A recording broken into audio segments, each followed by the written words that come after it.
Hey there, folks. Welcome to our cozy nook of tales and adventures. Today, like every episode, we're unlocking the doors of imagination to explore new worlds, meet fascinating characters, and experience unique emotions. I promise to take you on an unforgettable journey through the power of words. So, get comfy, grab your favorite drink, snuggle into that perfect spot, and get ready to lose yourself in a new story.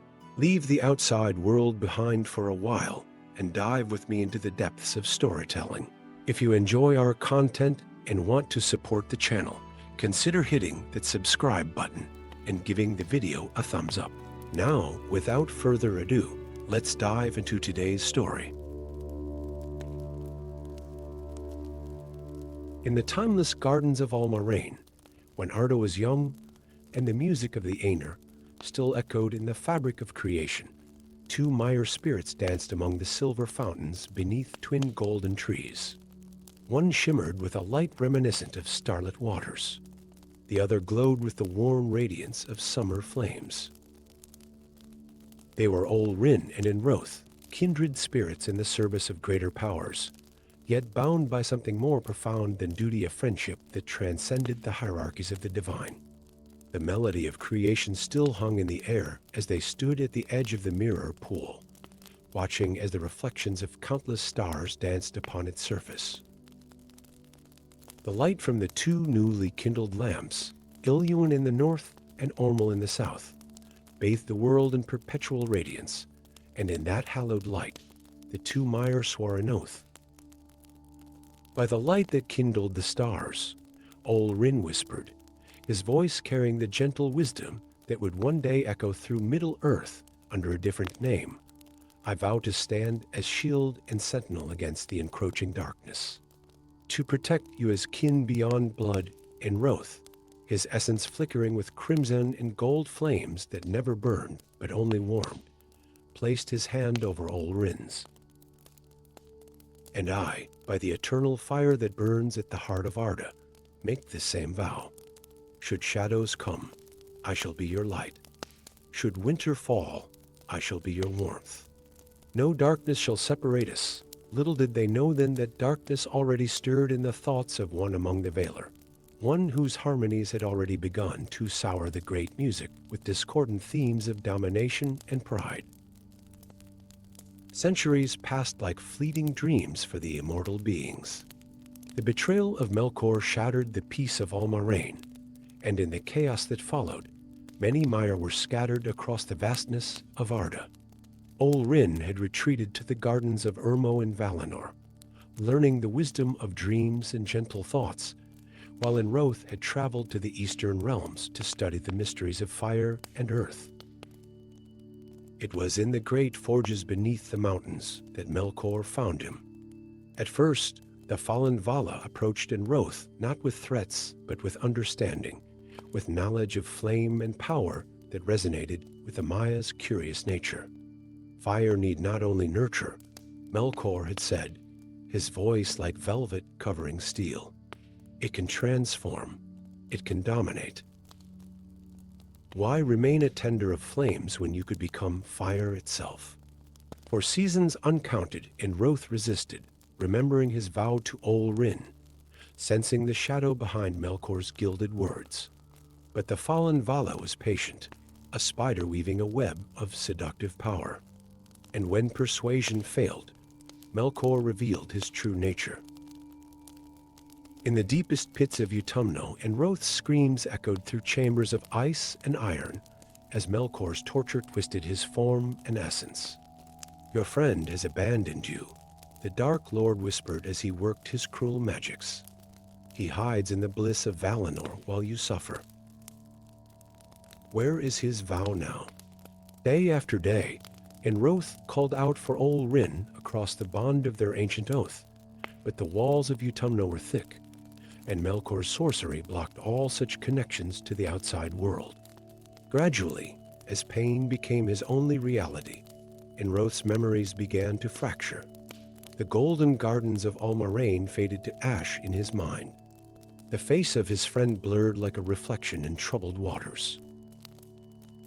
when Melkor finally released him from the torture chambers, and Roth was no more. In his place stood a being of shadow and flame, a Balrog whose fiery whip could crack the foundations of mountains, and whose roar could freeze the hearts of the bravest warriors. Only the faintest spark of his former self remained, buried beneath layers of corruption and rage, a single memory of two hands clasped in oath beside a pool of stars. Ages passed. Melkor, now known as Morgoth, was defeated and cast into the void. Many of his servants fell or fled, but the Balrog that had once been in Roth retreated into the deepest places of the world, hiding beneath the roots of the misty mountains. There, in the ancient dwarf kingdom of Moria, he slumbered in shadow, forgotten by the world above. Meanwhile, Olrin had not forgotten his friend, though all others had. Through the long years, he had searched for any sign of Enroth, petitioning the Valar for news, journeying to the farthest corners of Valinor. But no word came, and eventually, even Olrin had to accept that his friend was lost. When the Valar chose 5 Maiar to journey to Middle-earth as Astari, wizards in the form of old men to guide the free peoples against the rising shadow of Sauron, Olrin was reluctant to go. "I am not strong enough," he pleaded before man, though in truth, he feared leaving Valinor would mean abandoning any hope of finding Enroth. "It is precisely because you understand weakness that you must go," man had replied, his voice like the wind through mountain pines. "And perhaps, Olrin, you'll find in Middle-earth answers to questions you have long carried." And so Olrin took the form of an old man, gray-robed and bearing a staff of power, and became known to the peoples of Middle-earth as Gandalf the Grey. The Fellowship of the Ring had no choice but to enter the mines of Moria. The mountain pass was blocked by cruel snow, and wolves howled at their heels. Into the black depths they descended, through halls of stone where dwarf lords had once ruled in splendor, now silent tombs echoing with the whispers of forgotten glory.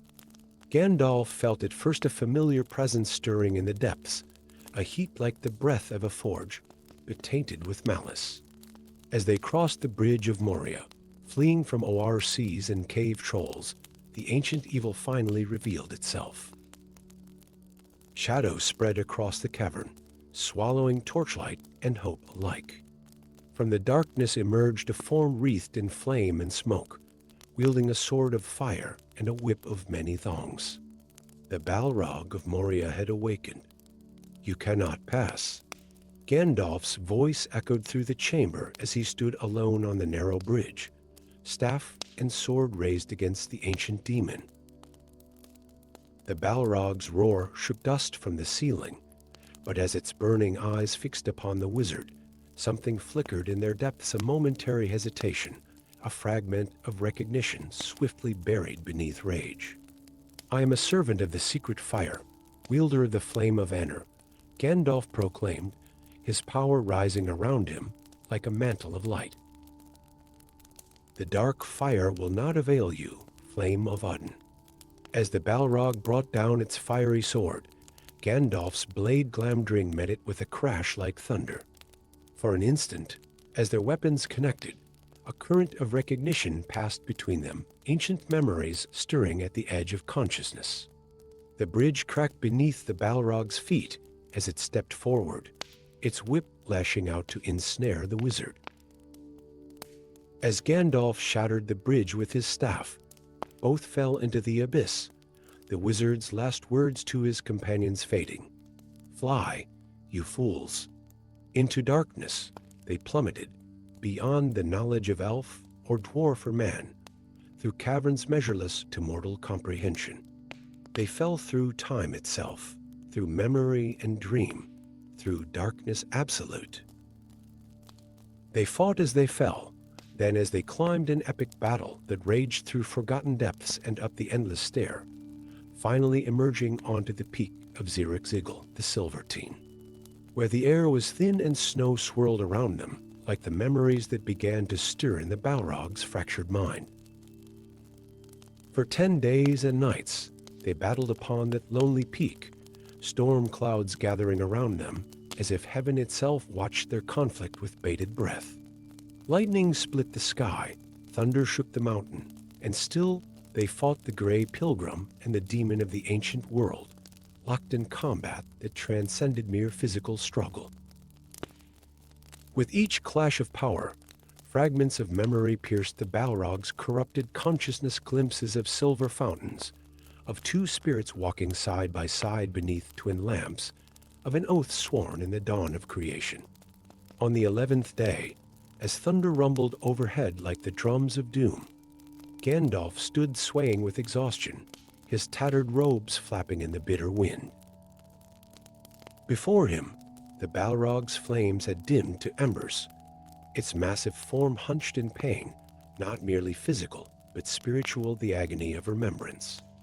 "You were in Roth once," Gandalf whispered, his voice barely audible above the howling gale. "Friend of Olrin, brother of my spirit. Can you not remember?" The Balrog recoiled as if struck, its burning eyes widening.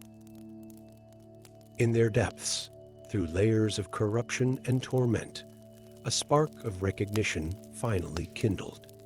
Olrin. The name emerged as a growl like stone grinding against stone, the first word spoken by the creature since its corruption uncounted years before. Lightning split the sky, striking Gandalf's appraised sword Glamdring.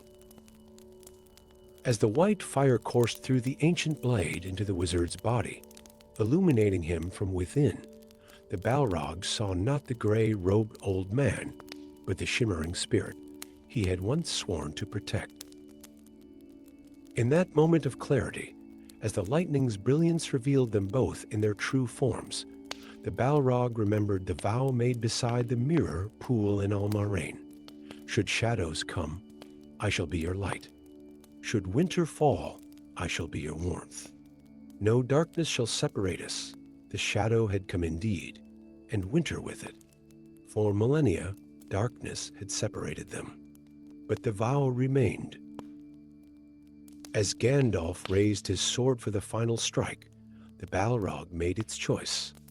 Instead of attacking, it opened its arms wide, exposing the core of its fiery being, not in surrender, but in sacrifice. "Keep your oath," Gandalf whispered, understanding at last. "Return to the light, old friend." Glamdring descended in an arc of lightning and sorrow. As the blade pierced the Balrog's chest, a sound like a sigh of relief escaped the ancient being. Its flames, which had burned with Morgoth's corrupted power for so long, suddenly blazed with a clean, bright light. The shadow melted away from its form, revealing briefly the noble spirit that had been in Roth. "I remember," the Balrog said, its voice no longer the roar of a demon, but the clear tone of a Maya. "I kept my vow, Olrin. In the end, I was your light." As the creature of shadow and flame collapsed, its essence did not disperse into darkness, but flowed into Gandalf like rivers of golden fire, returning to their source. The wizard fell to his knees, his gray robes and hair bleaching to white, as the purified power of his ancient friend merged with his own.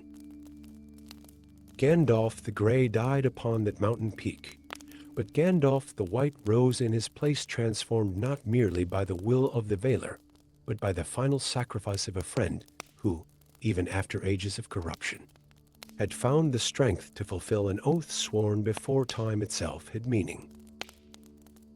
And as the new white wizard descended from Zirak-Zigil to rejoin the world of the living, those with eyes to see might have noticed that the flame he now carried was not merely his own, but burned with the combined light of two spirits, reunited beyond the reach of darkness.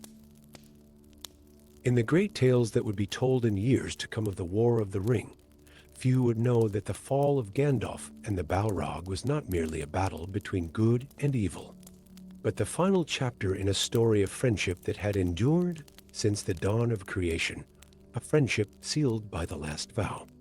Story 2. Deep beneath the misty mountains, where shadow and stone had conspired for millennia to hide ancient secrets, a presence slumbered. Not the mere absence of light, but darkness with purpose, darkness with memory. The Balrog of Moria dreamed fitfully in its cavernous chamber, its fiery essence dimmed to smoldering embers as it guarded knowledge older than the mountains themselves. The creature was the last of its kind, a being of primordial fire wrapped in shadow and malice. But unlike its fallen brethren, this Balrog had not spent the long centuries in mindless slumber. Its dreams were filled with whispers of power, the forbidden art of soul binding, knowledge gleaned from the darkest corners of Morgoth's libraries before the fall of Angband. This arcane wisdom was etched into the very essence of the creature, making it not merely a weapon of destruction, but a vessel of forbidden knowledge that could reshape the very nature of being. Far to the west, in the verdant fields of the Shire where morning dew sparkled like scattered diamonds, Gandalf the Grey sat beneath an ancient oak, smoke rings rising from his pipe in contemplative spirals. His weathered face was cast in thought, eyes distant as he gazed beyond the horizon. The wizard had walked the lands of Middle-earth for centuries, yet the burden he carried had never felt heavier than in recent days. For months now, dreams had troubled his sleep, visions of ancient chambers beneath the mountains, of shadow and flame coiled in waiting. At first, he had dismissed them as mere reflections of growing concerns about the stirring darkness in the east. But as the dreams persisted, growing more vivid with each passing night, Gandalf began to suspect they were something more, a warning, perhaps, or a summons. Something stirs beneath the mountains, he murmured to himself, watching as a particularly complex smoke ring transformed into the shape of a bridge spanning a great chasm before dissolving into the morning air. Something that should not be disturbed. Yet something I must confront. The wizard's keen mind had already pieced together fragments of ancient lore, whispers gathered from the dusty archives of Minas Tirith and the ageless memories of elves. There were rumors of a guardian in the depths of Moria, keeper of secrets that predated even the dwarven kingdom of Moria. Secrets of soulcraft that even Sauron coveted, arts that could bind, transfer, or meld the very essence of beings.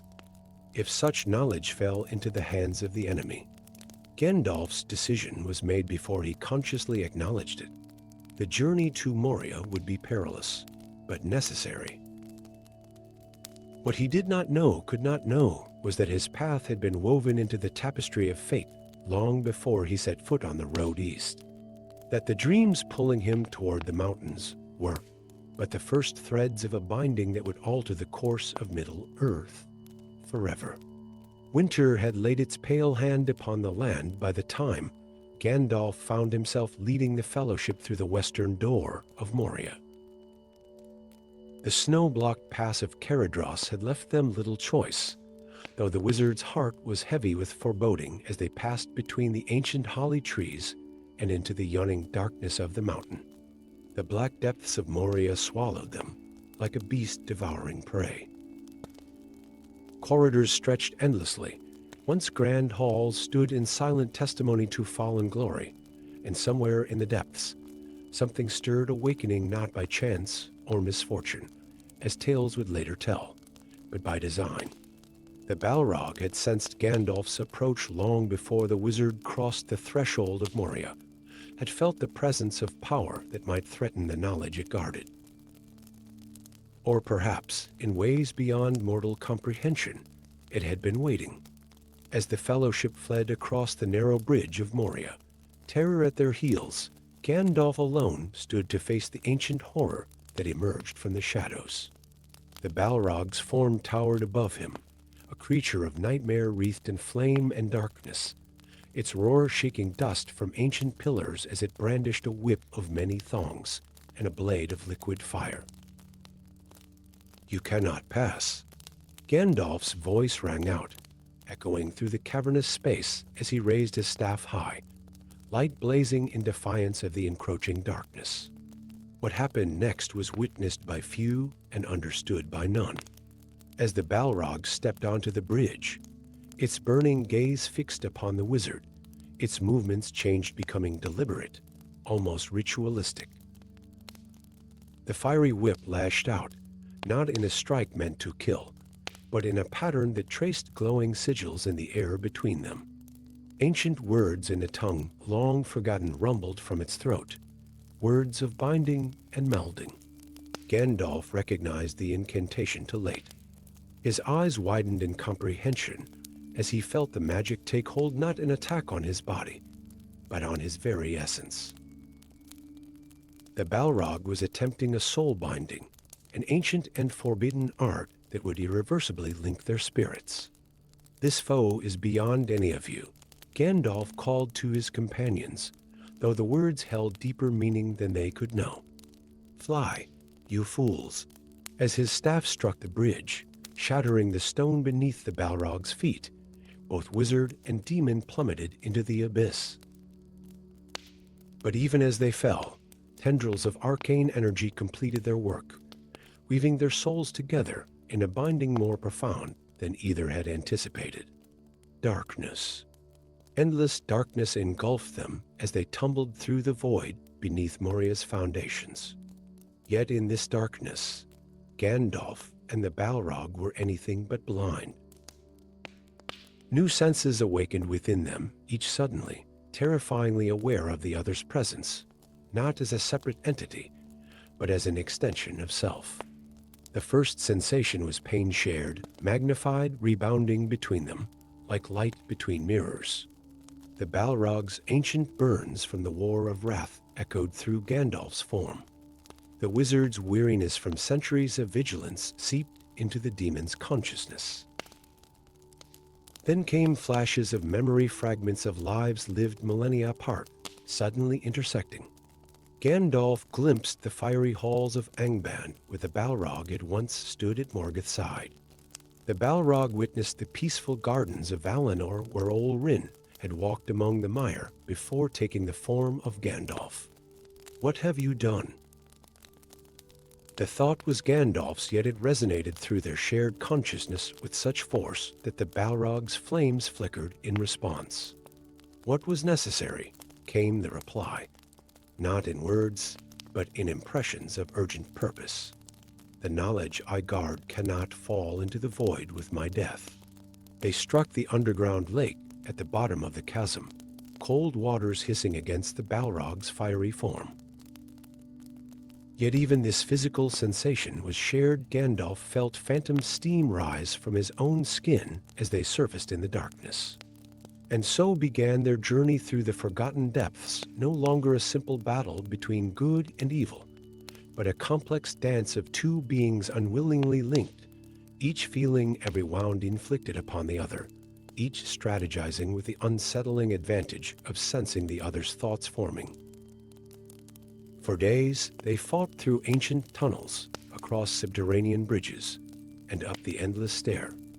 Their combat was like nothing witnessed in the history of Middle-earth, a battle where each combatant winced at their own successful strikes, where strategy evolved continuously as each mind adapted to the other's patterns. "We are one now, wizard," the Balrog's voice rumbled through a narrow passage as they paused, both exhausted from a skirmish that had collapsed a section of tunnel behind them. "Every wound you inflict, you also bear. Then why continue this fight?" Gandalf countered, leaning heavily on his staff. Through their bond, he sensed the Balrog's purpose, the desperate need to protect the knowledge it carried, the fear of what would happen should the secret of soul binding spread. "What you guard is already bound to me through your own action." The Balrog's flames dimmed momentarily, contemplation rippling through their shared consciousness. "Not bound, not yet complete. The ritual requires." Culmination, understanding dawned on Gandalf with chilling clarity.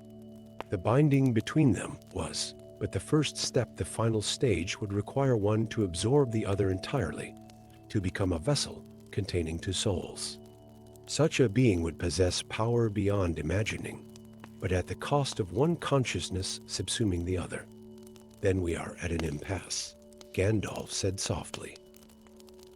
For neither will yield, and both will suffer for every blow struck.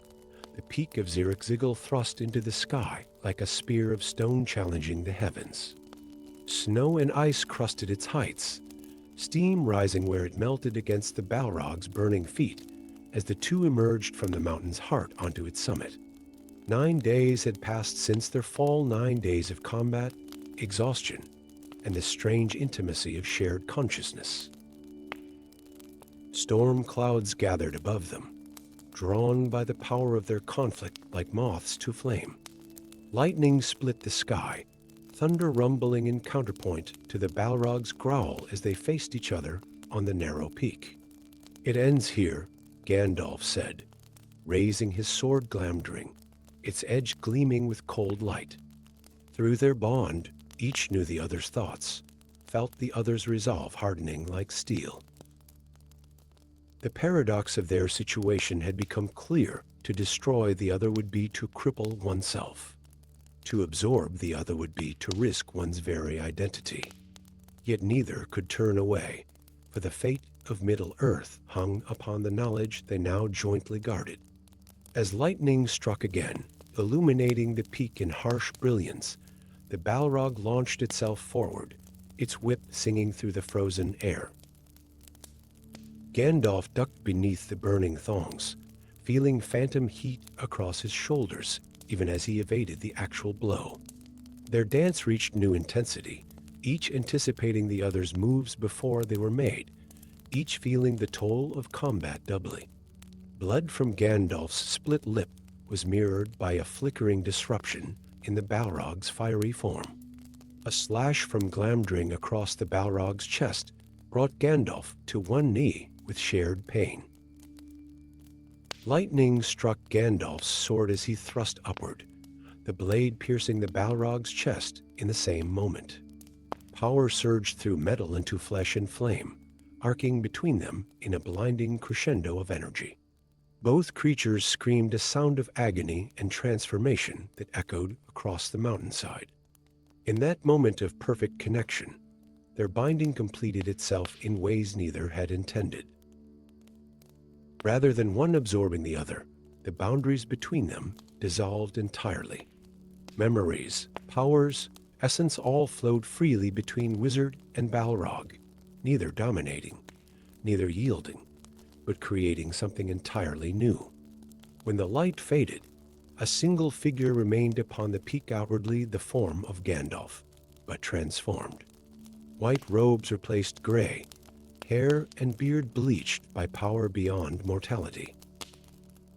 Yet those with eyes to see might notice other changes, moments when shadows seemed to flicker beneath the white raiment, instances when his eyes reflected firelight with unnatural intensity. Gandalf the White rose from the mountaintop, bearing within him both the wisdom of the Astari and the ancient fire of a being that had witnessed the dawn of creation. The forbidden knowledge of soul binding was contained, neither lost to the void nor available to the enemy, but preserved in the complex amalgamation of two souls that now occupied one form. As he descended the mountain, memories still settling into new patterns within his transformed consciousness, Gandalf understood that his return to the world would not be as he had left it. The prophecy that had drawn him to Moria had been fulfilled, though not as anyone might have foreseen. He was neither fully Gandalf nor truly Balrog, but something unprecedented, a guardian carrying light and shadow in equal measure, uniquely equipped for the war that lay ahead. Lightning flashed once more across the peak of Zirk-Zigil as the white wizard disappeared into the mists below, a fitting tribute to the unique being born of fire and wisdom, shadow and light, whose entwined souls would change the course of Middle-earth's darkest hour. Story 3. Before the shaping of the mountains, before the kindling of stars, before even the first note of the great music that would become creation itself, there existed the Clavis Mundorum, the Key of Worlds. Forged in the timeless void by forces beyond comprehension, this singular artifact predated even the Valar, those godlike beings who had shaped the cosmos. The key was no mere physical object, but a crystalline fragment of pure possibility, capable of opening doorways between realities, of reshaping the very fabric of existence. When Arda took form and the long battles for dominion began, the key was hidden deep within the bones of Middle-earth, secreted away in chambers that would one day lie beneath the dwarven kingdom of Moria. There it remained, guarded through the ages by a sentinel of shadow and flame of Balrog, last of the mighty servants of Morgoth to remain in Middle-earth after its master's defeat. Yet this was no mindless beast of destruction. This Balrog was Naruthr, once among the most brilliant of the Mire spirits before corruption claimed him. His imprisonment in Moria was both punishment and purpose to guard the key of worlds eternally, ensuring it would never fall into the hands of those who would use it to unravel the very laws of creation. And so it remained, age after age, as kingdoms rose and fell above, as the dwarves delved too greedily and too deep, as darkness crept back into the forgotten places of the world. Until the day when wizards walked the lands of Middle-earth, and one among them carried a burden of knowledge that would set in motion a final confrontation for the Key of Worlds. Snow fell in thick, relentless curtains across the pass of Caradhras, not by chance, but by malicious design. The mountain itself seemed determined to bar the passage of the 9 travelers who struggled against the biting cold. Gandalf the Grey stood at the forefront of the company, his staff planted firmly in the deepening snow, eyes narrowed against the stinging flakes. The hem of his gray cloak whipped about his ankles in the gale, but his focus was unshakable as he muttered ancient words of warding against the mountain's wrath. Behind him, the fellowship huddled in misery for halflings with snow up to their chests, a dwarf grumbling curses into his frozen beard, an elf who walked atop the snow without leaving footprints, and 2 men whose grim determination was beginning to falter in the face of nature's fury. Gandalf, Aragorn called, his voice nearly lost in the howling wind. We cannot go further. The halflings will not survive the night in this blizzard. The wizard turned, his weathered face a mask of conflicted purpose. The snow had crusted in his eyebrows and beard, giving him the appearance of one made half of ice. For a moment, he stood silent, weighing paths and possibilities, destinies and dooms.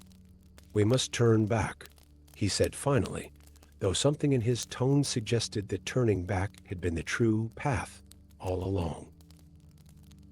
As they descended from the cruel mountain, Gandalf's mind was not on the immediate perils of their journey, nor even on the ring that Frodo carried. His thoughts reached deeper, to ancient lore half-remembered from the libraries of Valinor, to whispers gathered over centuries of wandering, to the true reason he had agreed to guide the Fellowship through Moria when all his instincts warned against it. Few in Middle-earth knew of the Key of Worlds. Fewer still understood its significance.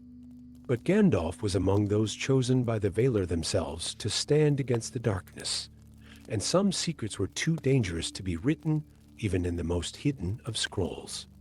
The key had to be secured before Sauron's growing power allowed him to sense its presence. And so, while the Fellowship believed they were merely seeking a path to continue their quest, Gandalf led them toward a confrontation ages in the making.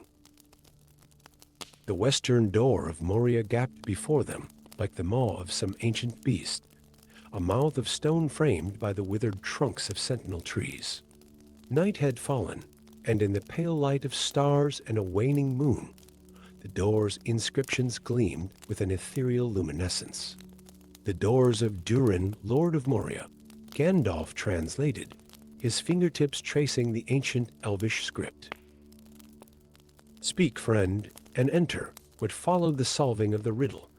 The attack of the Watcher in the water, the desperate flight into the darkness was but prelude to the true purpose that drew the wizard into the depths. As they journeyed through the endless halls and stairways of the once great dwarven kingdom, Gandalf's senses stretched outward, seeking the powerful guardian he knew awaited them. On the third day of their journey through the lightless realm, as they rested in what had once been a grand feasting hall, Gandalf sat apart from the others, his eyes closed in concentration. The silence of the mountain pressed around them, broken only by the soft breathing of his sleeping companions and the occasional distant drip of water. It was in this moment of stillness that he first felt the unmistakable resonance of the Key of Worlds, pulsing like a heartbeat far below them, and with it, the dark, smoldering consciousness of its guardian, still dormant, but stirring now, as if sensing Gandalf's probing thoughts. "So you have kept your vigil, LOTR," Gandalf whispered to himself, using a name unspoken for ages. "As have I, though you know me by other titles," for Gandalf had come to Middle-earth, not only to guide and counsel against Sauron's rise, but with a specific charge from the Valar to ensure that the most dangerous artifacts of the Elder Days remained beyond reach of the enemy. The Key of Worlds stood paramount among these, its power to open pathways between realities a threat beyond even the Ring's corruption. The Chamber of Mizarbel brought death and fire, the discovery of Balin's fate, and the first assault of the ORCs. Through the frantic battle and desperate flight that followed, Gandalf's focus remained split, defending his companions while simultaneously preparing for the greater confrontation he knew approached with every step deeper into Moria. When they reached the Bridge of Moria, a slender arch of stone spanning a bottomless chasm, pursuit seemed to halt. The ORCs drew back, their chittering cries fading into an ominous silence. Then came the drumbeats, deep and rhythmic, shaking dust from the ancient ceiling. The Fellowship had nearly crossed the narrow bridge when Gandalf turned back, standing alone as a figure of shadow and flame emerged from the darkness. "A Balrog," he said, and there was ancient recognition in his voice. A demon of the Elder World, but what the others could not know was that this was no chance encounter. The Balrog had awoken not merely because of the disturbance caused by their passage, but because it sensed what Gandalf carried, a crystal vial containing a drop of water from Galadriel's mirror, the only substance in Middle-earth that could unlock the chamber where the Key of Worlds lay hidden.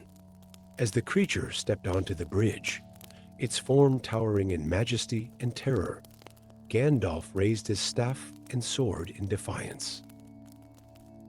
"You cannot pass." What followed appeared to the watching Fellowship as a battle of power against power, light against dark. But between wizard and Balrog, a different communication took place, thoughts exchanged in the ancient language of the Aener. "You come for the key, Mithrandir." The Balrog's thoughts rumbled like distant thunder. "After all these ages, I come to ensure it remains hidden," Gandalf replied silently. "The enemy grows strong again. The key cannot fall into his grasp." The Balrog's flames surged higher, its shadow spreading. "And you think yourself worthy to determine its fate? The key was ancient when your kind first descended to Arda. I am a servant of the secret fire," Gandalf proclaimed aloud, his power rising around him like a mantle of light. The words were not merely for his companion's benefit, but an invocation of his true nature, a reminder to LOTR of who and what they both truly were. The bridge cracked beneath the Balrog's weight as their powers clashed. In the final moment, as the stone gave way, the Balrog's whip of flame lashed upward, wrapping around Gandalf's ankle. "Fly, you fools," the wizard cried as he was pulled into the abyss, his last words to his companions carrying layers of meaning beyond their understanding. Into darkness they fell, beyond the knowledge of elf or dwarf or man, through caverns measureless to mortal comprehension. Their battle continued as they plummeted not with sword and flame, but with will against will, purpose against purpose. Around them, reality itself seemed to warp and bend, the very air growing thick with potential as they approached the resting place of the key. They struck an underground lake, the icy waters hissing against the Balrog's fiery form. In the momentary stillness that followed, as they faced each other across the black waters, Gandalf perceived a change in his adversary. "You feel it too," the wizard said, water streaming from his sodden robes as he rose to his feet on a stone outcropping. "The thinning of the veil between worlds. The key stirs in our presence." The Balrog's flames had dimmed to a smoldering glow, its massive form hunched as if in contemplation. "For millennia, I have guarded it," came the response, the words formed not in sound, but in searing thought. "While you wandered beneath open skies, I remained in darkness, bound to my duty, and I to mine," Gandalf replied. "Though our masters differ, our purpose in this matter aligns. The key must remain beyond reach, especially now." A tremor passed through the cavern, dislodging ancient stalactites that plunged into the dark waters around them. The key was responding to their proximity, its power beginning to pulse like a beacon that could be sensed across realities. "Then show me this threat that warrants breaking the vigil," the Balrog demanded, rising to its full height once more. "Show me what you have seen that drives you to claim the key after so long." Gandalf hesitated only briefly before extending his consciousness toward the ancient being before him. In a flash of shared vision, he revealed what the Veiler had shown him before his descent to Middle-earth, glimpses of 1,000 possible futures where Sauron gained the key, of worlds conquered and remade in his image, of realities unbound and laws of creation undone. The Balrog recoiled from the vision, its flames flaring in what might have been shock or denial. "The arrogance of your kind never ceases," it growled. "To believe yourselves the only guardians against darkness, not the only guardians," Gandalf countered. "But perhaps the only ones with the foresight to act before catastrophe becomes inevitable."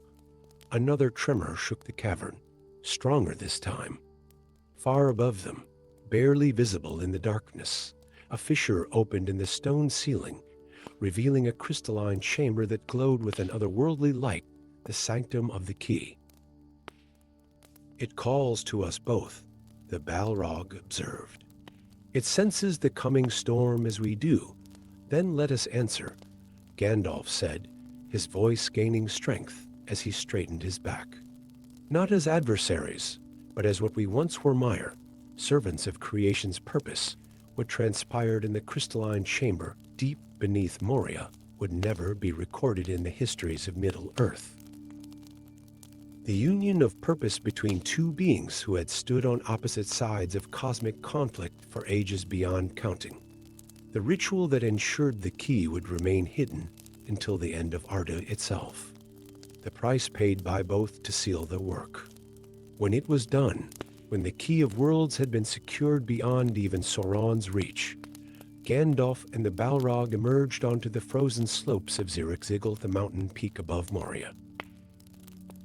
Their journey through the hidden ways had taken them from the lowest depths to the highest peak, from darkness to the blinding light of day.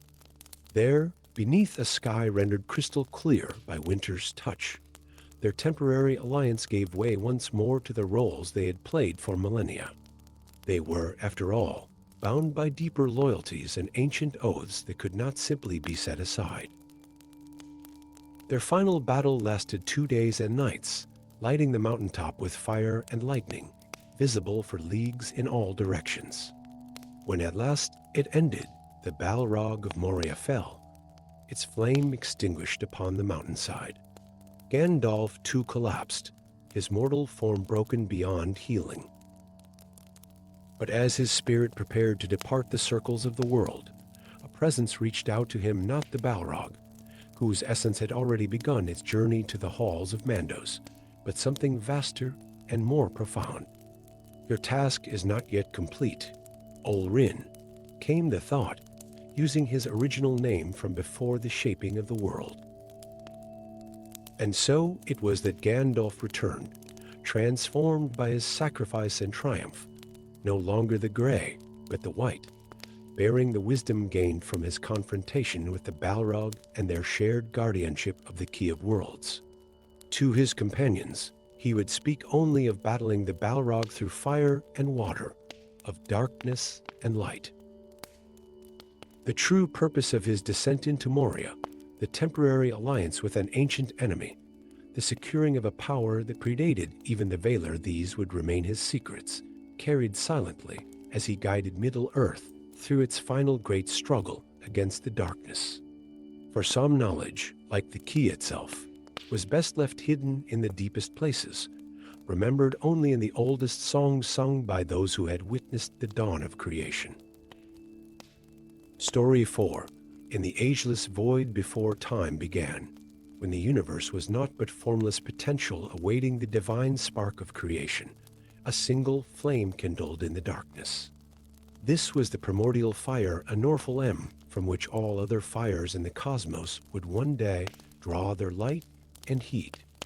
As the great music shaped the world from nothingness, this flame divided, scattering motes of its essence throughout creation, like seeds cast upon fertile soil. Two such fragments, identical twin sparks of the eternal fire, drifted through the cosmic melody until they found vessels to inhabit. One spark descended gently into the spirit that would one day be known as Ol Rin, a Maya of wisdom and light in the service of Urmo and Nienna. The other was drawn into a different Maya Morinhutter, servant of all the smith whose fascination with creation's deepest secrets would later prove his undoing. Neither knew of the other's kindred flame. The music flowed on, and Arda took shape beneath the watchful eyes of the Valar. Yet destiny, like fire, follows paths unseen until the moment of combustion, when all is transformed in a single blazing instant. Snow swirled around the jagged peaks of the misty mountains, a veil of white obscuring the ancient stone as the Fellowship struggled against the mountain's wrath. Gandalf the Grey stood at the fore, staff raised against the unnatural blizzard that sought to bury them. His weathered face, etched with the wisdom of centuries, betrayed no fear, though in his heart he knew this storm was no accident of nature. We must turn back. Aragorn called above the howling wind, snow crusting his dark beard. The hobbits cannot endure this much longer. Gandalf's eyes narrowed beneath frost-laden brows. The wizard had walked Middle-earth for an age, guiding and guarding against the shadow's return. Few living beings could claim to know him truly, to understand the power that dwelt beneath his humble exterior. Yet even those closest to him did not know his deepest secret, the ancient flame that burned at his core, a fragment of creation's first fire.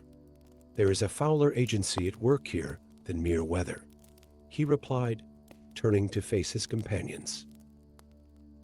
Caradhras fights against us. We must seek another path. Later, as they huddled in the shelter of an overhanging cliff, Gimli spoke of his cousin Balin and the dwarven realm beneath the mountains. If we cannot go over the mountain, let us go under it, he said, eyes gleaming with ancestral pride. Let us pass through the mines of Moria. A shadow passed across Gandalf's face, swift as a cloud before the sun. For the briefest moment, a sensation like distant thunder rumbled through his consciousness, a premonition, perhaps, or something deeper. Something like recognition. Let the ring-bearer decide, he said finally, though his voice carried a weight that spoke of buried knowledge. When Frodo chose the mines, Gandalf nodded solemnly. So be it, he murmured, gazing toward the distant peaks.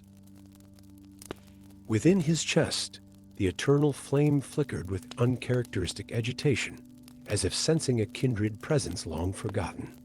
The western door of Moria stood before them, moonlight illuminating ancient elvish script upon its surface. As Gandalf worked to unlock the secret entrance, he felt it again, that strange inner resonance, stronger now, like a tuning fork vibrating to its matching pitch. The doors swung open to reveal absolute darkness. As they ventured inside, the wizard's staff illuminated a vast hall of stone, its grandeur diminished by abandonment and the webs of time. Yet beauty remained in the soaring columns and intricate stonework of the dwarves, testament to a civilization that had flourished in these sunless depths. For 3 days, they journeyed through the lightless kingdom. Gandalf led them along forgotten pathways, his knowledge of Moria's layout imperfect, but sufficient to guide their steps. Yet with each passing hour, the disquiet in his soul grew stronger. His inner flame, normally a steady source of power and clarity, now pulsed with erratic energy, as if reaching toward something it once knew. On the third night, while his companions slept in an ancient guardroom, Gandalf sat apart, his consciousness turned inward. Through meditation, he sought the source of his unease, tracing the threads of his own essence back through centuries of existence. There, in the depths of memory, he found it a fleeting recollection from before the shaping of Arda. 2 flames, identical in every aspect, separated as the world took form. One had become part of him, but the other. His eyes snapped open. Impossible, he whispered to the darkness. When they reached the chamber of Mizarble with its grim record of Balin's doomed expedition, the first drums began to echo from the depths. The Fellowship fought their way out, pursued by ORCs and worse things through the twisting passages of Moria. Gandalf hurried them onward, his mind divided between their immediate peril and the growing certainty of what awaited them. The vast cavern that housed the bridge of Moria stretched before them, a bottomless chasm splitting the darkness. As they ran toward the narrow span, the drumbeats grew louder, more insistent. The ORCs retreated, their twisted faces contorted with fear as something approached from behind something they feared more than death itself. A Balrog, Gandalf said, ancient recognition in his voice. A demon of the Elder World, the creature emerged from shadows and flame, its massive form both physical and ethereal. Wreathed in darkness, crowned with fire, it carried a sword of flame and a whip of many thongs. Yet it was not the Balrog's terrifying aspect that froze Gandalf's blood. It was the unmistakable resonance of its inner fire, mirror to his own. This foe is beyond any of you, he told his companions, though his eyes never left the approaching demon. Run. As the Fellowship fled across the bridge, Gandalf stood alone to face the ancient evil. But when their gazes met across the chasm, something unexpected passed between them, a flicker of recognition, of shared essence. Morinhutter, Gandalf whispered, using a name unspoken since the dawn of creation. The Balrog paused, its fiery eyes narrowing. Within its corrupted form, the primordial flame that was its core essence surged in response to its twin. When the demon stepped onto the bridge, Gandalf raised his staff, power gathering around him like a mantle of light. You cannot pass. Their confrontation shook the foundations of the mountain. To the watching Fellowship, it appeared a battle between light and darkness, good and evil. But between wizard and Balrog, something far more profound transpired, the reunion of flames separated since the beginning of time. As their powers clashed, visions flowed between them. The Balrog saw through Gandalf's eyes the gardens of Valinor, the gentle teachings of Nienna, the long vigilance in Middle-earth against Sauron's shadow. Gandalf glimpsed the Balrog's fall, how Morinhutter had followed Melkor in hope of greater knowledge, only to be corrupted and transformed, his noble spirit twisted into a weapon of destruction. With each exchange of power, their shared past became clearer. They had been brothers of a sort, born from the same divine fire at the beginning of all things. Now fate had cast them as adversaries, opposing forces in the eternal struggle between light and darkness. Return to the light, Gandalf pleaded silently as their energies intertwined. Remember what you were before the corruption. For a heartbeat, something like recognition flickered in the Balrog's eyes, a memory of its original nature, of the harmony it once shared with all creation. But ages of darkness could not be undone in a single moment. With a roar that shook the cavern, it lashed out with its whip of flame. As the bridge cracked beneath them, Gandalf struck the stone with his staff. "Fly, you fools," he cried to his companions as both he and the Balrog plummeted into the abyss. They fell through darkness immeasurable, through ancient shafts and forgotten caverns. Yet in their fall, they were not enemies but pilgrims on a journey of remembrance.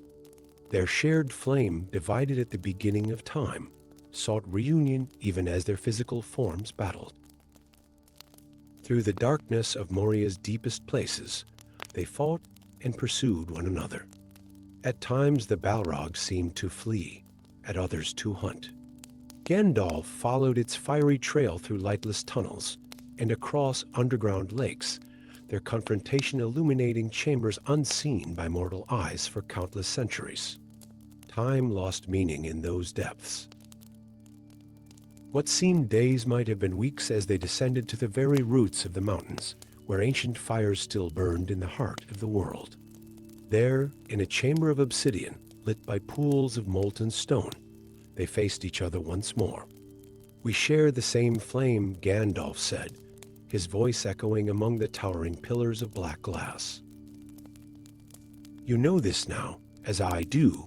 The Balrog's form shifted, its darkness receding slightly to reveal more of the fire within, fire identical to that which burned in Gandalf's spirit. "The flame remembers what you have forgotten," the wizard continued, lowering his staff. "Before corruption, before darkness, we were kindred sparks from the same divine fire." A tremor passed through the Balrog's massive form.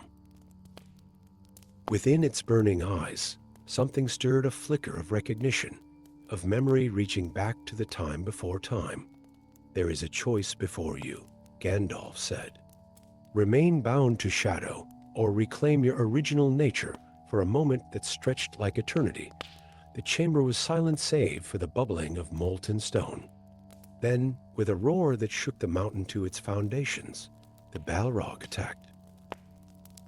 Their battle resumed, more desperate and devastating than before. Up through forgotten shafts they fought, ascending from the depths toward the light. The endless stair carried them upward, spiraling through the heart of the mountain until they emerged upon the peak of Zirek-Zigil. There, beneath a sky of perfect blue, their final confrontation played out. Snow-covered stone met molten shadow as wizard and Balrog unleashed the full measure of their power. Lightning split the sky, drawn to the clashing energies of their primordial flames. For 2 days and nights, they battled upon that lonely peak, their conflict visible as fire and storm to lands far distant. Eagles circled high above, witnesses to a confrontation beyond mortal understanding. At last, as dawn broke on the third day, Gandalf's sword Glamdring pierced the Balrog's chest, finding the core of flame that was its heart. But rather than destroying this essence, the blade served as conduit between them, allowing their divided flames to touch for the first time since creation's beginning. In that moment of connection, understanding flowed between them. The Balrog saw the path of redemption that it had forsaken. Gandalf glimpsed the terrible price of remaining untainted in a broken world. Neither was wholly right or wrong. They were complementary aspects of the same primordial power, separation giving rise to the illusion of opposition. As the Balrog fell upon the mountainside, its physical form breaking apart like cooling lava, its flame did not extinguish, but transferred, flowing through Glamdring into Gandalf himself. Their twin fires, separated at the dawn of time, became one once more. Gandalf too collapsed, his mortal form unable to contain such power. Yet, as darkness claimed him, he felt himself transforming, dying. Yes, but also being reborn. White replaced gray, wisdom deepened with understanding gained from his fallen adversary, and knowledge once divided became whole again. When he returned to his companions days later, they saw only Gandalf the White, enhanced in power and purpose. They could not perceive the deeper truth that he now carried within him, both aspects of the primordial fire, his own unquenchable light, and the Balrog's consuming heat, balanced in perfect harmony. In the wars that followed, this reunited flame would prove crucial in the final defeat of Sauron. For only wholeness can truly oppose the fragmentation that is evil's essence, the division of what was meant to be one. And in quiet moments, when starlight reflected in still waters, Gandalf would sometimes see in his reflection not just his own face, but a flickering reminder of Morinhutter, the brother flame who had walked the path of shadow so that he might better understand the nature of light. Story 5. The silver light of Arundel's star pierced through the mists that shrouded the misty mountains, casting long shadows across the ancient ruins of Moria. 7 years had passed since the destruction of the One Ring, and the world had begun to heal from the wounds of war. The elves were departing to the Undying Lands, and soon Gandalf would join them, his task in Middle-earth fulfilled at last. On the eve of his departure, as he stood upon the white shores of Mithlond where the gray ships awaited, Gandalf felt it a pull, ancient and familiar, like the resonance of a forgotten melody. It emanated from the depths of the mountains, from chambers long abandoned, where darkness had dwelt for an age. The calling was unmistakable, a whisper that only he could hear, carried on currents of magic older than the foundations of Arda itself. "Not yet," he murmured to see Arden the shipwright who stood beside him on the harbor. "There is one last task I must complete." The ancient elf studied him with eyes that had witnessed the rise and fall of kingdoms. "The shadow in the mountain still lives," See Arden said, not as a question, but as a statement of recognition. "Barely," Gandalf replied, his weathered hand tightening around his white staff. "But enough to summon me." The path back to Moria was one of solitude. The fellowship had dispersed to their respective realms, and the world of men was rising while the age of magic receded like the tide. Gandalf journeyed alone, his white robes luminous against the darkening landscape, a beacon of light traveling toward the heart of ancient shadow. The eastern gate of Moria stood open now, the power that had sealed it broken with the fall of Sauron. The cavernous halls beyond lay silent, the echoes of dwarvish hammers and the screams of Oarses alike faded into memory. The darkness that greeted Gandalf was not the oppressive shadow of evil, but the quiet emptiness of abandonment. "I have come," he announced to the void, his voice carrying through the hollow chambers. No answer came save the distant drip of water on stone, yet Gandalf followed the pull that had summoned him, descending through levels of the ancient kingdom, where even the dwarves had feared to delve. In the lowest chamber, far beneath the mines and the natural caverns, Gandalf discovered a grotto untouched by dwarvish tools. Crystal formations rose from floor to ceiling, catching the light from his staff and refracting it in patterns that danced across the walls. At the center of this crystalline cathedral lay a pool of darkness that seemed to absorb all light, and within it, a diminished figure. The Balrog of Moria was no longer the towering inferno of shadow and flame that had challenged Gandalf upon the bridge of Moria.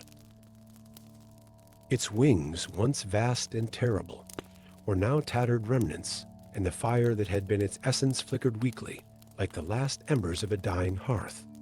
Yet in its eyes, Gandalf could still see the ancient intelligence of a being that had existed since the music of the Aenir first shaped the world. "Olorin," the Balrog spoke. using Gandalf's original name from before the world was made. Its voice was no longer the roar that had shattered stone, but a whisper like wind through autumn leaves. "You have come." Gandalf approached the edge of the dark pool, his staff held not as a weapon, but as a light in the gloom. "You know me by that name." Then you remember the time before. The Balrog's form shifted, the shadows reconfiguring into something almost resembling the shape of the mire it had once been. "I am Lanther," it said. "The last to fall under Morgoth's sway, and now the last of my kind to remain in Middle-earth. Why have you summoned me, Lanther?" Gandalf asked, kneeling at the pool's edge. "Is it to finish what we began upon the peak of Zirrikzigil?" A sound like distant thunder rolled through the chamber, the Balrog's laughter, devoid of malice. "There is no need to finish it. I am dying, Alarin. My flame diminishes with each passing day. Soon it will extinguish entirely. For millennia, this creature had been the terror of the deep places, a legend to frighten children, a nightmare that had claimed the lives of Durin's folk.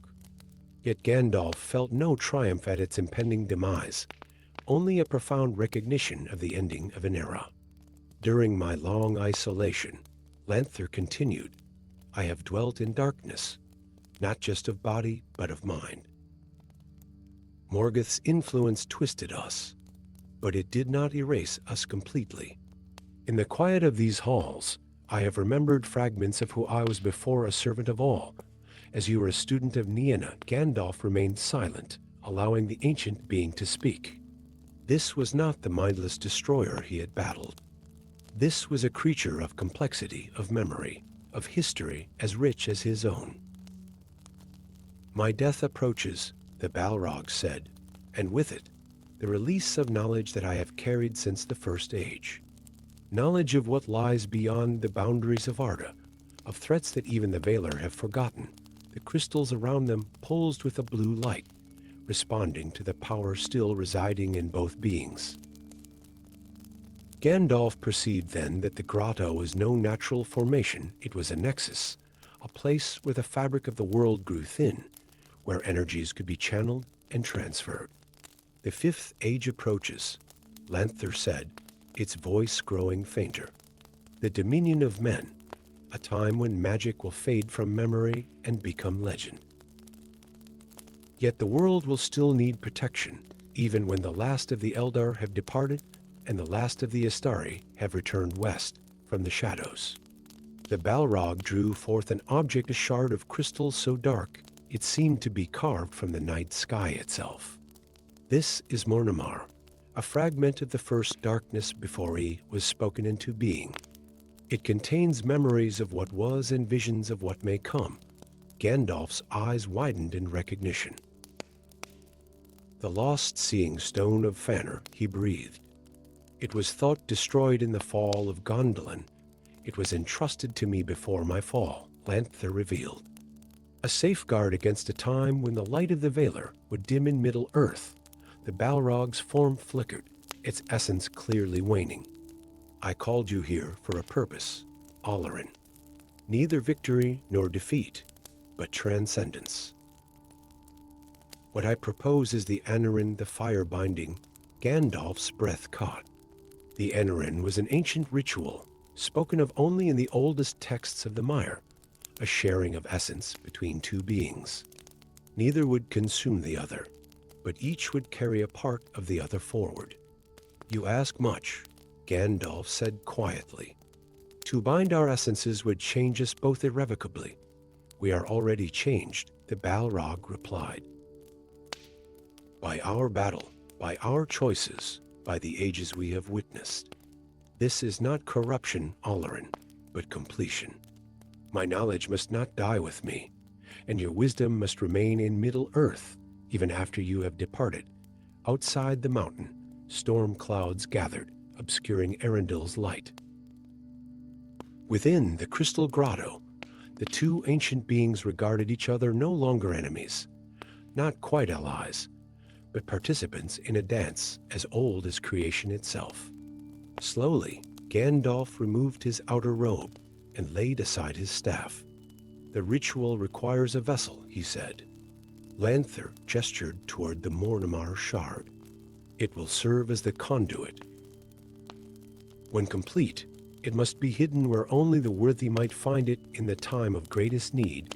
Gandalf took the dark crystal in his hands, feeling its cold fire against his skin. He stepped into the shadowy pool, the waters rising to his waist. Across from him, the diminished Balrog awaited. "Begin," Lanther whispered. Gandalf raised the shard between them, and both beings placed a hand upon it. Words in a language older than the world flowed from their lips, not an incantation, but a remembrance of the music that had shaped all things. The crystal began to glow with an inner light that was neither the pure radiance of the Astari nor the corrupted flame of the Balrog, but something new, a twilight radiance, the balance point between day and night. Power flowed between them, Gandalf's compassion, wisdom, and hope merging with Lanther's ancient knowledge, raw strength, and the memory of stars before the world was made. The crystal absorbed their shared essence, growing warmer until it shone like a captured sunrise. When it was done, both beings were transformed. Gandalf's white robes now held threads of deep crimson, while Lanther's darkness was shot through with veins of silver light. The Balrog's form had solidified, no longer the creature of smoke and shadow, but a being of obsidian skin and ember eyes. Gandalf felt new knowledge coursing through him, visions of ancient days and warnings of things to come. "It is complete," Lanther said, its voice stronger now. "I will remain here, guardian of the deep places, until my final breath. You will go west, carrying part of me with you and the Mornimmar," Gandalf asked, looking at the now radiant crystal in his palm. "It must be hidden," Lanther replied. "In the time of the Seventh Age, when a shadow rises from beyond the walls of night, a descendant of the Ring-Bearer will seek it. Until then, it must remain secret and safe." Gandalf nodded, understanding the weight of this final duty. "Then our paths diverge here, Lanther. Though we are now bound forever," the Balrog inclined its head in acknowledgement. "One last question, Olorin, before you depart. Was it worth it? All the struggle, all the sacrifice for a world that will forget us?" Gandalf looked up through an opening in the cavern ceiling, where a single star shone through the storm clouds. "The world may forget our names," he said softly, "but it will remember our light." As Gandalf ascended from the depths of Moria for the last time, the crystal Mornimmar secure within his robes. He felt the dual nature of his new existence, the eternal dance of shadow and light, now contained within one being. The white ships would still bear him to Valinor, but he would carry Middle-earth with him, always, just as a part of him would remain behind, watching over the world of men long after magic had passed into legend. Behind him, in the crystal grotto beneath the mountain, Lanther settled into a peaceful vigil, its flames burning cleaner now, illuminating the darkness it had once embraced. The last duel had become the first accord, and though neither Maya nor Balrog could foresee all that would come to pass, they had ensured that when darkness threatened again, there would be light to meet it, a light born from the most unlikely of alliances, forged in the deepest shadows of a dying age. Story 6. In the forgotten depths beneath the misty mountains, where the weight of stone and history pressed down with equal measure, ancient memories stirred in the darkness. The halls of Moria, once gleaming with mithril and echoing with dwarven song, now stood silent save for the occasional drip of water and the whispers of things that had never known the light. It was here, in the blackest heart of the abandoned kingdom, that the Balrog of Moria dreamed. Not the mindless slumber of a beast, but dreams filled with fragments of another existence, of oaths sworn in an age when stars were young, of a duty accepted with solemn purpose, of guardianship corrupted by shadows more ancient than the mountains themselves. For the creature of shadow and flame had not always been thus. In the first age of the world, before Morgoth's fall, it had been Khalisyria, a noble Maya of fire and protection, sworn to the service of all the smith. When the dwarves first delved into the mountains, discovering the wealth of mithril that shimmered like captured starlight in the stone, Khalisyria had stood as their unseen guardian, his presence a ward against the nameless things that gnawed at the roots of the world. But darkness has a way of finding cracks in even the most stalwart defenses. The whisperers of Morgoth found their way into the deep places, and over long centuries, corruption seeped into Khalisyria's fiery essence. The Guardian became the monster, his original purpose forgotten beneath layers of malice and shadow. Now, after ages of dormancy following the dwarves' flight from their greatest kingdom, something was pulling the Balrog back toward consciousness. A presence approached, a power both familiar and foreign, carrying an echo of the light the corrupted Guardian had once served. In the darkness, eyes of flame slowly opened. Snow swirled around the 9 travelers as they struggled against the cruel will of Caradhras. The mountain itself seemed determined to bar their passage, burying them beneath drifts that reached to the shoulders of the tallest among them. At the head of the company, Gandalf the Grey stood with staff raised against the blizzard, his weathered face etched with lines of concentration. "We cannot go further," Boromir called above the howling wind. "The halflings will freeze before nightfall." Gandalf lowered his staff, watching as Frodo huddled deeper into his cloak, the weight of the ring hidden beneath his garments more burdensome with each passing day. The wizard's eyes turned toward the distant valleys below, where another path awaited, a path he had hoped to avoid. "We have but one choice," he said finally. "We must face the long dark of Moria." As they descended from the mountain's cruelty toward the hidden western door, Gandalf's mind turned to ancient lore half remembered from the libraries of Valinor. Tales of the Guardians sent to Middle-earth in the elder days, of noble spirits who had watched over the children of Ilúvatar as they took their first steps into the world. Not all those guardians had fallen to darkness with Morgoth's rebellion. Some had succumbed later, corrupted not by choice, but by the slow poison of shadow. One such guardian had been tasked with the protection of Moria. Khalisyria, the Maya of the Shining Pass, whose flame had once illuminated the dwarves' greatest works. What had become of him after darkness claimed the kingdom, even the wise could not say with certainty. But Gandalf had his suspicions that weighed heavily as he led the fellowship toward the hidden door between 2 ancient holly trees. The journey through Moria was a descent into both physical and historical depths. 3 days they traveled through darkness, guided by the light of Gandalf's staff and the wizard's imperfect memory of paths long abandoned. The hobbits gazed in wonder at vast halls and soaring archways, at delicate stonework that belied the dwarves' reputation for crude craftsmanship. "There is more in these depths than darkness," Gandalf told Frodo as they rested on the 3rd night. The dwarves delved too greedily and too deep. Yes, but what they awakened was not placed here by chance or evil design. "What do you mean?" Frodo asked, his voice hushed in the pressing silence of the mountain.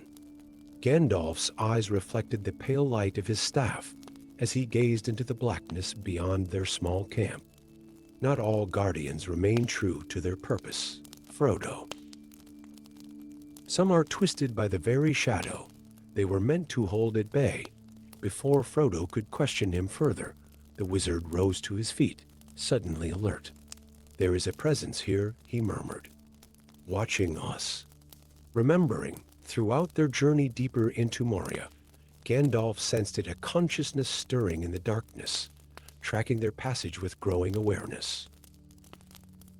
Not the mindless malice of ORCs or the predatory hunger of nameless things, but something more complex. Something that carried the taint of corruption, Yes, but beneath it, the faint echo of a nobler purpose. When they reached the chamber of Mizarble and discovered the fate of Balin's doomed expedition, the first drums began to beat in the deep places. The Fellowship fled through ancient corridors, pursued by ORCs and cave trolls, until they reached the vast chasm that divided the eastern and western halls of Moria.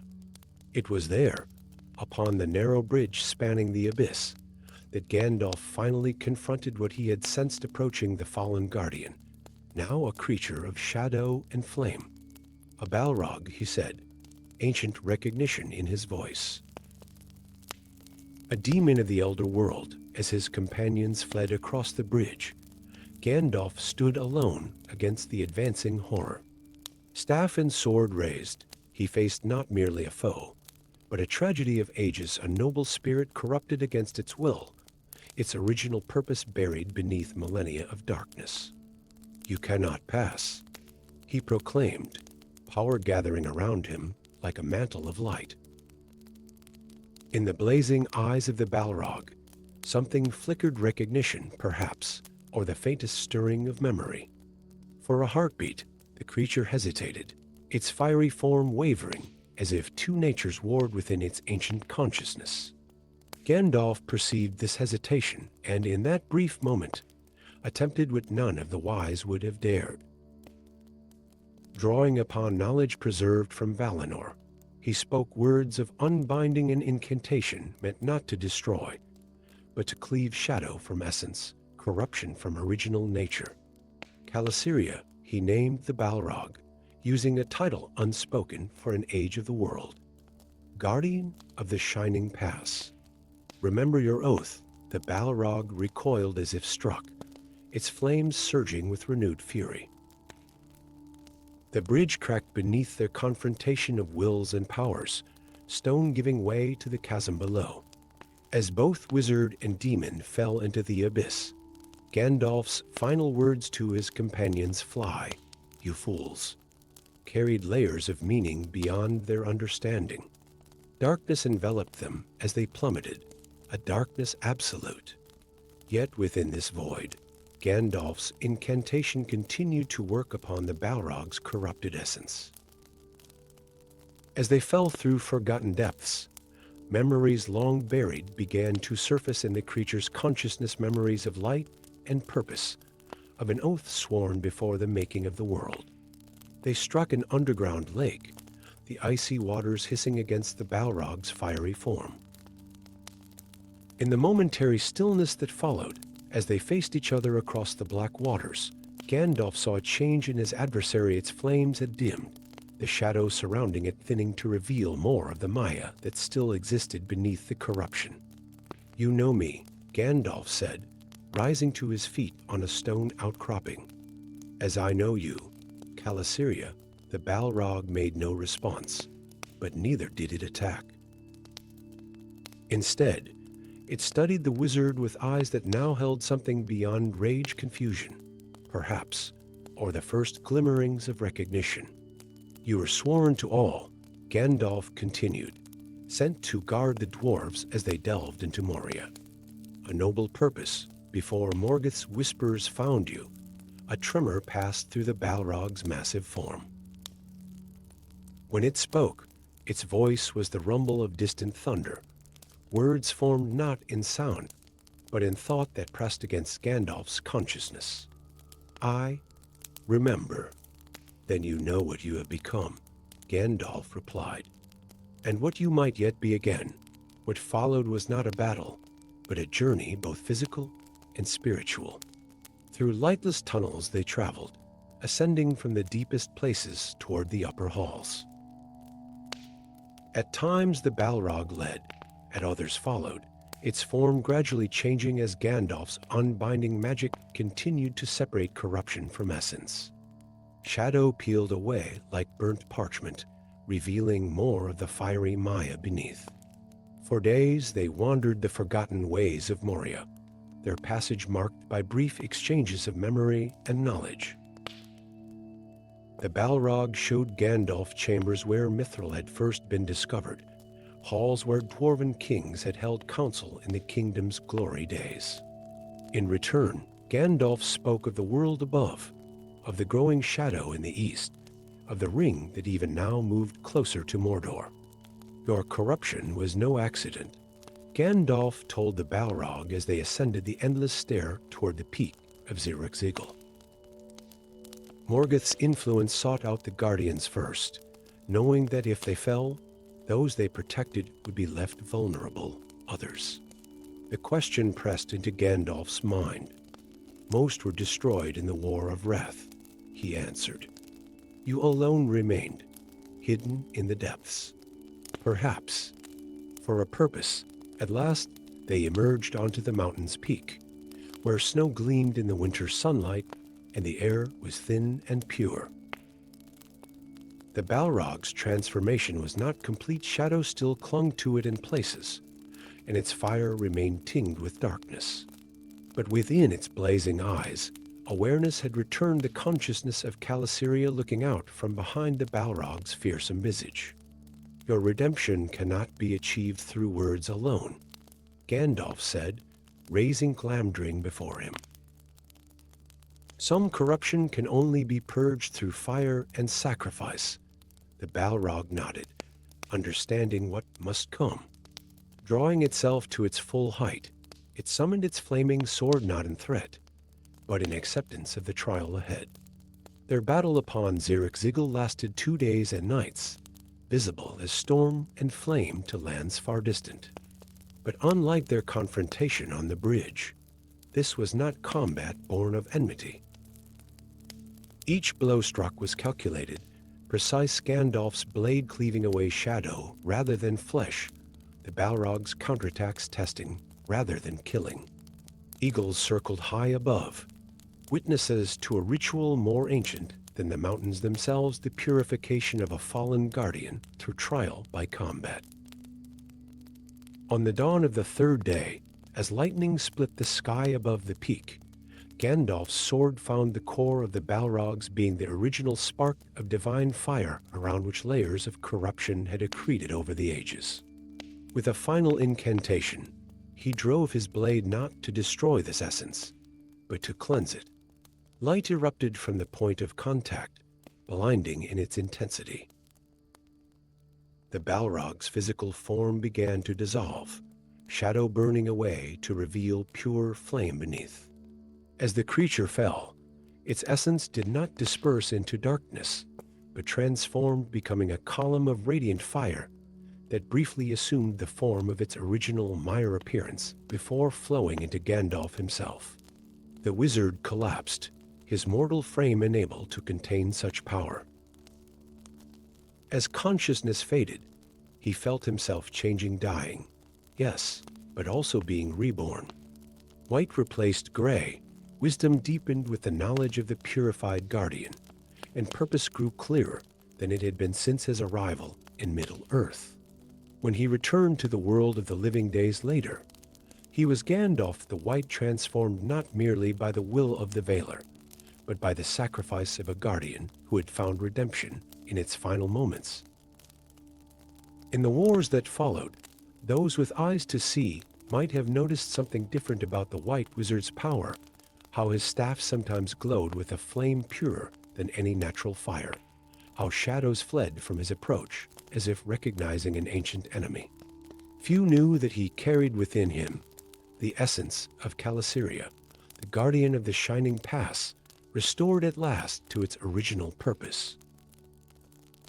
And in the final confrontation with Sauron's forces, when all seemed lost before the Black Gate, the light that shone from Gandalf to rally the armies of the West burned with the combined radiance of 2 spirits united in common cause, a wizard and a guardian, bound together in the defense of Middle-earth.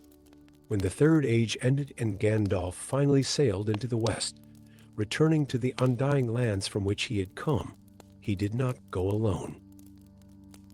The essence of Calasyria traveled with him, returning at last to the presence of all, a faithful servant who had fallen to shadow, but found his way back to the light, through darkness immeasurable and redemption hard won.